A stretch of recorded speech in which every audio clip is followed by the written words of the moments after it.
आता हे ब्लाऊज आहे, ह्या ब्लाऊजवरून आपल्याला पूर्ण मापे काढायचे. तर सर्वात आधी आपण याची कमर मोजूया. याची कमर गोलाई जी आहे ती कमर गोलाई आहे 27.5. नंतर हे काच केलेलं असत ना कोबा बोलायचं, इथून तिथे 8.25. आता 8.25च्या 4 पट होईल, म्हणजे 8.25 33चा चौथा भाग आहे. म्हणजे 8.25च्या 4 पट 33 येते. म्हणजे याची छातीची जी वरची गोलाई आहे ती आहे 33. म्हणजे आपण इथे 33 मापलेली. कटोरी जी आहे ती आहे 5.25 कटोरी आहे. कटोरीचे माप काढण्यासाठी कशाचा वापर करतो? मेन छातीची गोलाई भागीला 6 करतो. आता याची वरची गोलाई जी आहे 33 आहे, तर 33चा आपण आता 34 अंदाजे पकडायचा असता. 34चा 6 भाग किती येतो? 34 भागीला 6 करायचं, म्हणजे 5.66 आला. तर त्यामधून आपण वजा 0.50 करू. म्हणजे 34ची जर आपण पकडली याची छाती, तर वजा त्यामधून 0.50 मायनस करायची असते. तर 5.16. आता 5.16 म्हणजे हा 5 आणि हा 1 पॉईंट, 5 आणि 1 पॉईंट आला, किंवा 5.16 आपण 5.25 सुद्धा पकडू शकतो. म्हणजे याची 34चा जर माप असेल तर याची कटोरी जी आहे ती 5.25 पर्यंत असायला पाहिजे बघा. म्हणजे आली, म्हणजे मेन छातीची गोलाई निघाली 34 आणि छातीची वरची गोलाई आहे 33. ब्लाऊजला असे उलटेच पकडायचे आणि हा जो राऊंड आहे हा राऊंड पूर्ण गोलाई मोजून घ्यायची असते.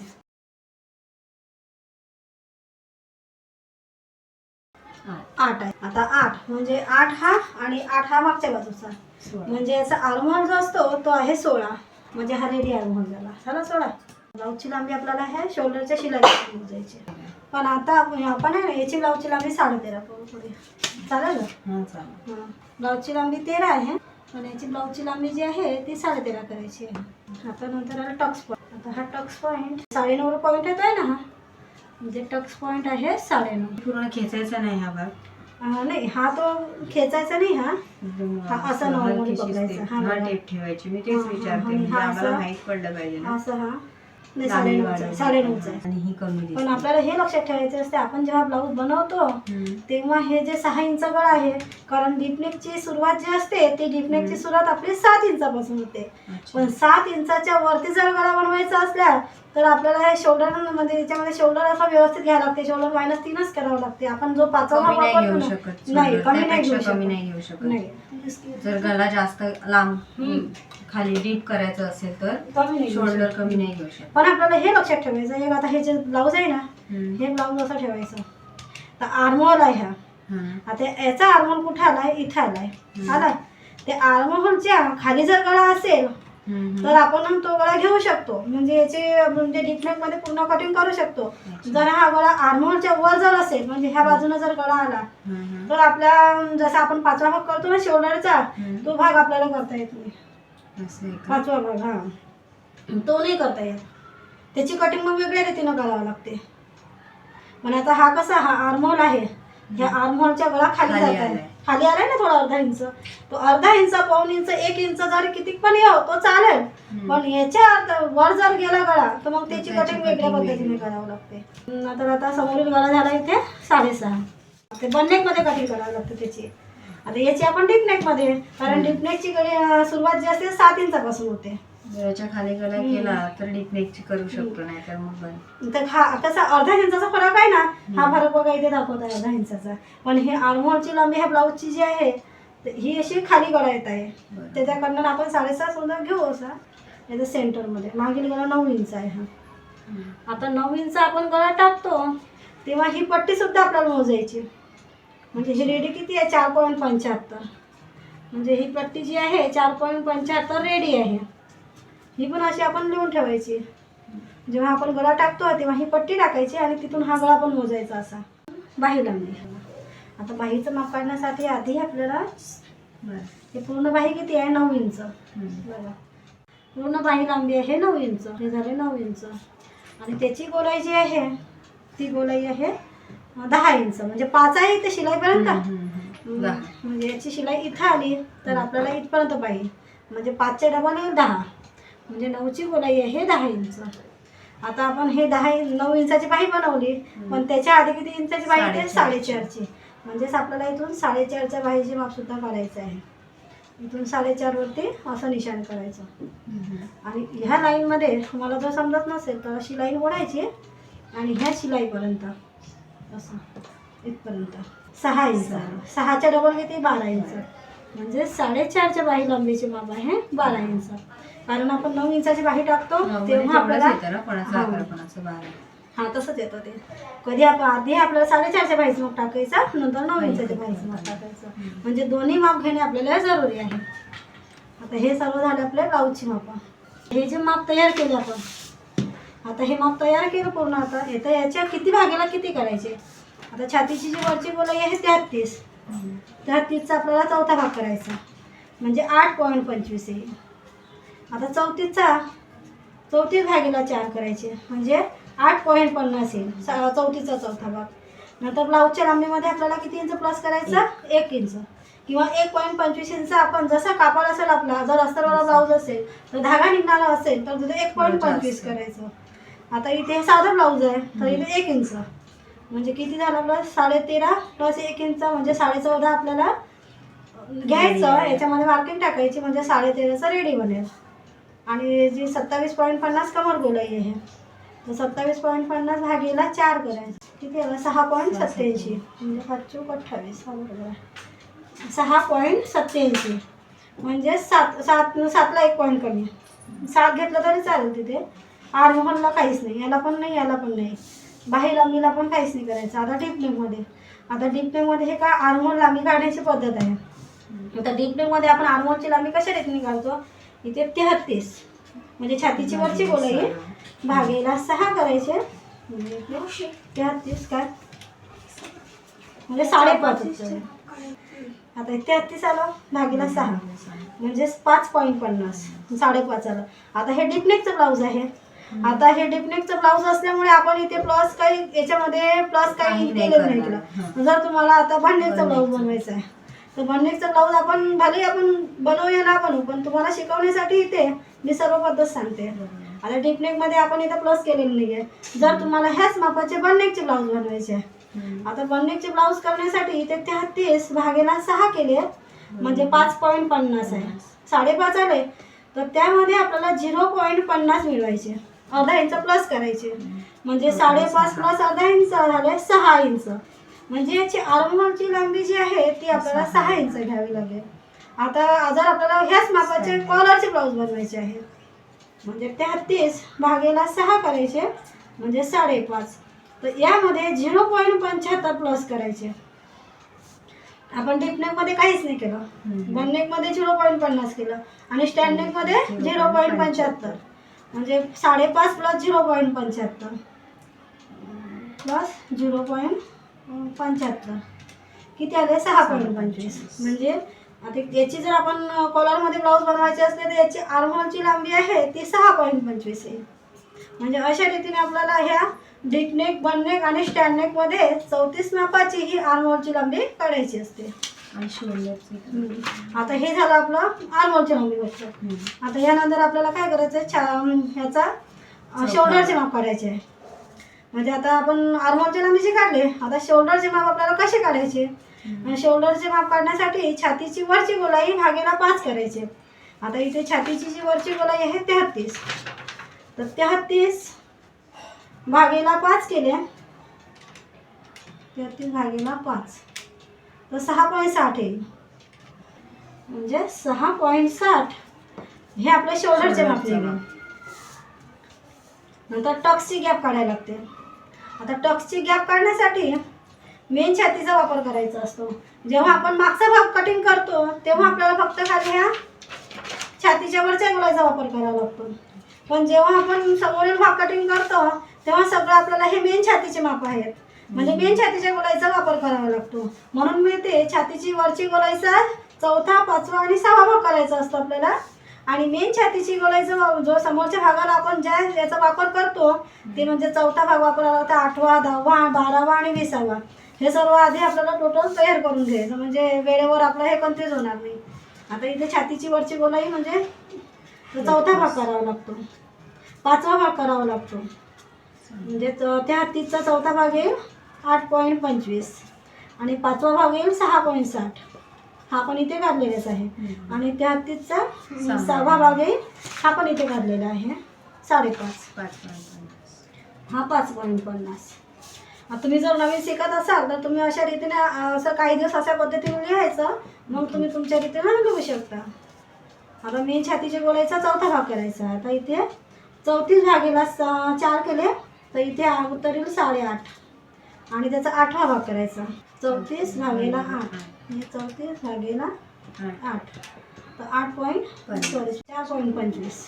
पण आता 10वा भाग, आता 34चा 10वा भाग जो येईल 3.40 येईल. आपल्याला जर नाही समजलं तर हे 34च्या मधामध्ये एक टिंब लावून द्यायचा, म्हणजे 10वा भाग निघून जाईल. म्हणजे आता 12वा भाग करायचा. भागेला 12 2.83. आता 20वा भाग 1.70. 1.70. हे आता ह्या मापाचा वापर आपण याच्यामध्ये कशा पद्धतीने, कुठे आणि कशा पद्धतीने करायचा आपण पाहूया. आता हे कटोरीचं माप काढायचं आहे. एक राहिलं ना, हे कटोरी काढण्याची पद्धत. आता कटोरी आपण कशा रीतीने काढायची असते, कटोरी काढण्यासाठी मेन छातीच्या गोलाईचा वापर करावा लागतो. आता 34 आहे तर 34 भागेला 6 करायचे. 34 भागेला 6 केले तर 5.66 येईल. आता त्यामधून आपल्याला 0.50 मायनस करायचे, म्हणजे किती उत्तर आलं 5.16. 5.16 मधून इथे किती आलं 5.66 आहे ना. 0 मायनस केले तर 5.16, म्हणजे 5.25 घेतले तरी चालेल. आता कटोरी टकची लांबी, म्हणजे आपण इथे 12वा भाग केला आहे ना, त्याला इथे कटोरी टकची लांबी तेव्हा आपल्याला इथे तो वापर करावा लागतो. आता हे जे माप काढलं आहे, याचं ब्लाऊजवरून माप काढलं आहे, हे किती आलं आहे 8.25. हे छातीच्या वरच्या गोलाईचं. जर तुम्हाला हे माप चेक करायचं असलं, म्हणजे हे जे माप आहे ब्लाऊज, आता ह्या ब्लाऊजवरून आपण छातीच्या वरच्या गोलाईचे माप कशा रीतीने काढू शकतो हे पण मी तुम्हाला सांगते. आता जसे की आता ही 4.5ची बाही आहे. आता त्याची जी गोलाई आहे ती आहे 12 आहे, म्हणजे याच्यावरून सुद्धा आपण ब्लाऊजचे माप काढू शकतो, म्हणजे छातीच्या वरच्या गोलाईचे माप काढू शकतो. जसे की इथे मी येते टेम्परवारी 4.5च्या बाहीचे माप टाकते, अशी एक सरळ लाईन करते आणि इथून 4.5च्या बाहीचे माप टाकते. इथे आपल्याला दबाव वगैरे काही घेण्याची जरूरत नाही माप काढण्यासाठी. इथे 4.5च्या बाहीचे माप असे टाकते आणि अर्धा इंचवर असे निशाण करते, म्हणजे 4.5 रेडी बाही झाली. आणि इथून हे कॅप हाईटचे माप टाकते. आता हे कॅप हाईट जे माप काढतो आपण, हे 3.5 इंच रेग्युलर माप आहे. 3.5 इंच आपलं रेग्युलर माप आहे. 3.5 इंचावर ते निशाण करायची, ही सरळ लाईन ओढायची. आता ही जी गोलाई आहे ती गोलाई किती आहे 4.5ची 12 आहे. आता 12चे अर्धे किती 6 येईल, म्हणजे 6 इंच असे मार्किंग करायचे. आणि ह्या बाजूने सुद्धा 6 इंचावरती करायचे केली. आणि इथं आता इथं आपण हे केलं, इथं दबावाची जरूरत नाही. आता इथे आपली याचा दंडगोलचे माप आले आणि इथून ही गोलाईचे माप आले, तिथून अशी क्रॉसमध्ये लाईन करायची. आता हे जे आपण ह्या गोलाई जी आहे 12, हे 4.5ची गोलाई आहे 12. आता 12चे माप इथे आले म्हणजे 6. याच्या बाहेर आपण 0.75 पर्यंत जाऊ शकतो. त्याच्या आतमध्ये जरी आले ना तरी चालेल, कारण आपले माप आपल्याला चेक करायचे आहे की हे माप बरोबर आहे की नाही. पहिलं आधी आपल्याला हे माप मोजायचे, म्हणजे हे किती माप आले 7.25 आणि 7.25 हे माप आले, म्हणजे 33चं आपण हे जे माप काढले हे माप आपले बरोबर आहे की नाही हे आपल्याला चेक करायचे आहे. आता 7.25 हा आर्महोल चार्ट आहे, त्याच्यामध्ये मोजायचं बघायचं. आता याच्यामध्ये 7.25 राऊंड पाहायचं कुठे आहे, कोणत्या मापाचा आहे. त्या हत्तीचा जो राऊंड आहे 7.25, म्हणजे आपलं हे जे माप आहे पूर्ण बरोबर आहे. म्हणजे अशा रीतीने आपण बाहीच्या राऊंडवर येऊन ह्या बाहीच्या गोलाईवरून सुद्धा हे माप काढू शकतो. किंवा आता आपण हे जे माप काढले, जर इथे 34 आलं असतं, कदाचित इथे कोणाचं माप जसं असते छातीची वरची गोलाई जी असते कमी जास्त असू शकते, म्हणजे मेन छातीची गोलाई 34 असते आणि छातीची वरची गोलाई सुद्धा 34 असू शकते. मग आपण इथे मग कन्फ्यूज होतो की हे माप बरोबर आहे की नाही आहे. आपण म्हणजे 7.5, आता याची गोलाई जर आली, हे 7.5 जरी आले असते ना तरी माप आपले बरोबर आले असते. म्हणजे आपण इथे 0.75 पर्यंत असं बाहेर जाऊ शकतो, पण इथे त्यापेक्षा जास्त बाहेर जाऊ शकत नाही. कारण ही जी लाईन असते ही लाईन अशी क्रॉसमध्ये जायला नाही पाहिजे. आता 0.75ची कशी आपण जेव्हा बाहीची फिटिंग करतो आपली बाहीची फिटिंग अशी थोडीशी क्रॉसमध्ये असते, पण आपण जर जास्त ही क्रॉसमध्ये केली तर इथे हा जो भाग आहे ना हा वरचा फुलान येते इथे, म्हणजे व्यवस्थित नाही येत. म्हणून आपण इथे 0.75 पर्यंतच बाहेर जाऊ शकतो, जास्त त्यापेक्षा नाही जाऊ शकत. फक्त नंतर नाही तर आपण इथं बघा हे जे माप आहे किंवा 7.5 म्हणजे याची गोलाई जी आहे 7.5ची गोलाई आहे. 7.5 राऊंड कशाच आहे? 7.5 राऊंड 34च आहे. म्हणजे याची किंवा म्हणजे कोणाकोणाची कशी असते 34 मेन छातीची गोलाई सुद्धा 34 असू शकते आणि वरची गोलाई सुद्धा 34 असू शकते. म्हणजे आपण याचा 34 पर्यंत हे माप घेऊ शकतो. अशा रीतीने आपल्याला ह्या ब्लाऊजवरून पूर्ण मापे काढायची असतात. जर आपले एखाद्याचे माप नसेल, समजा बाहीचे माप नसेल, ब्लाऊज असे व्यवस्थित बनवले नसेल तर आपण याच्यावरून सुद्धा असं काढू शकतो ना, म्हणजे याच्यावरून काढू शकतो आणि ह्या कटोरीवरून काढू शकतो. नाही आपल्याकडे कटोरी पण त्यांची व्यवस्थित बनवलेली नसेल, म्हणजे बॉडी माप पण नाही आणि इकडची कटोरी घ्यायची ना झुमकाची नाही अशी काही नाही, असं काही सारखेच असते. समजा आता त्यांचं हे ब्लाऊजचं माप पण बरोबर नाही आहे, हे कटोरी पण त्यांची बरोबर नाही आहे. कोणते कोणते ब्लाऊज असे येतात की त्याची कटोरी पण ती ब्लाऊजच व्यवस्थित नसते, पण तरी कस्टमर ते ब्लाऊज देऊन जातात की तुम्हाला मला ही 5.25चा आपला आहे कटोरी, म्हणजे ते ह्याच्यावर आपल्याला माहित पडून जात आहे ना. हा त्याच्यावरून माहित. आता तुम्हाला तुमच्याजवळ समजा ब्लाऊज व्यवस्थित नाही आहे मापाचं आणि कस्टमरचे मापाचे पण ब्लाऊज नाही आहे तर आपण याच्यावरून सुद्धा हे माप काढू शकतो. ही जी गोलाई आहे क्रॉसपट्टीची म्हणजे हे आपण इथून मोजायचं 3 इंच. आता ही क्रॉसपट्टी असते हे 3 इंचावरती असते कमीत कमी, म्हणजे 3 इंचावरती आपण हे निशाण करायचे असे आपल्याला अशी लाईन करून घ्यायची 3 इंचावरती. जर आपल्याकडे ब्लाऊज व्यवस्थित बनवलेलं नसेल कस्टमरचं मग अशा वेळेस कसं आपण ही कटोरी पण बरोबर नसते, कोणाची कमी जास्त असते, तर आपण याच्यावरून हे माप काढू शकतो. तर इथं तर ही क्रॉसपट्टी आहे. आता इथून ही गोलाई पूर्ण मोजून घ्यायची. ही पट्टी आहे वाढवलेली ती सोडून द्यायची.